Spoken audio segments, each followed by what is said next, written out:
Have you ever noticed that life doesn't suddenly feel secure after you earn more money? In fact, for many people, things feel more complicated. Not because they're irresponsible, not because they're bad with money, but because something subtle changes once your income crosses a certain line. Let's talk about what really happens after around $20,000 in annual savings or surplus income, and why this stage quietly reshapes everything. Imagine a fairly normal situation in the US or Europe.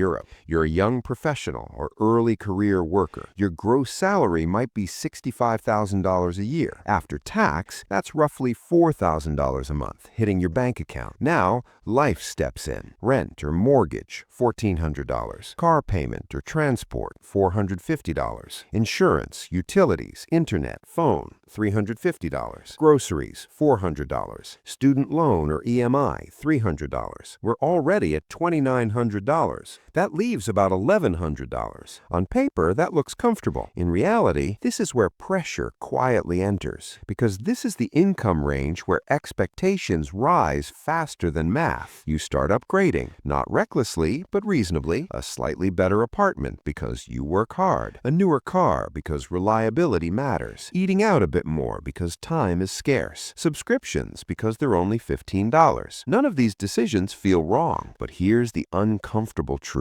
This is the income zone where fixed costs harden. They stop being flexible. Once your lifestyle locks in, income growth no longer feels like freedom. It feels like maintenance. Let's look at simple math. Say you manage to save $20,000 a year. That's about $1,650 a month. Sounds impressive, but now consider this. If your lifestyle costs $3,200 per month, your entire sense of safety depends on one thing: continuity. You don't have freedom yet. You have stability that requires constant income. Miss a few months, and the system starts pushing back. This is the hidden financial mistake most people don't realize they're making. They confuse higher income with lower vulnerability. But vulnerability doesn't come from income. It comes from obligations. Psychologically, this happens for a very human reason. Our brains normalize quickly. The first year of earning more feels amazing. The second year feels normal. By the third year, it feels necessary. Loss aversion kicks in. You're no longer trying to improve your life. You're subconsciously trying to protect your current setup. That's when financial stress becomes quieter, not louder. You're not panicking. You're just constantly on. Always employed, always available, always careful not to disrupt the machine. If this stage is ignored, the long-term effect is subtle but powerful. People stay in jobs they've emotionally outgrown. They delay risks that would actually improve their future. They earn more but feel strangely stuck. Not broke, not desperate, just locked. This is why many high earners still feel anxious about money. Their income went up, but their margin for error disappeared. Now here's the perspective shift. Financially intelligent people don't obsess over returns at this stage. They obsess over optionality. They think less about how much can I afford per month and more about how expensive is it to say no. They value flexibility over appearances, liquidity over upgrades, time over status. Not because they're extreme, but because they understand one thing clearly. Money is not just purchasing power, it's decision power. So if you're around this stage, earning decently, saving some money, but feeling oddly tense, nothing is wrong with you. You're just standing at the point where money stops being about survival and starts being about structure. And structure, if you're not conscious of it, quietly decides your future. No fear here, no hype, just awareness. If this kind of calm, reality-based thinking helps you see money more clearly, you can subscribe or like the video. That's all.